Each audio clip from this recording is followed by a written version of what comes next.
அனைவருக்கும் காலை வணக்கம். என்னை கேட்டால் இது மதிய வணக்கம் தான் சொல்லணும். இன்றைக்கி சனிக்கிழமை.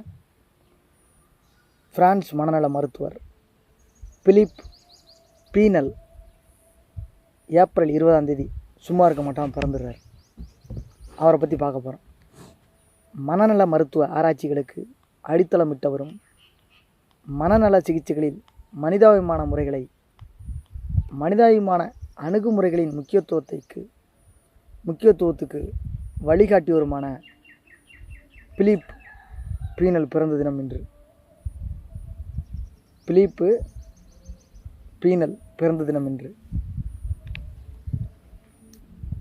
என்ன அப்படின்னா, மனிதாபிமான ஹியூமனிட்டி பேஸ்டில் ஹியூமனிட்டி நேச்சர் அப்ரோச்சை ஃபாலோ பண்ணியிருக்காரு.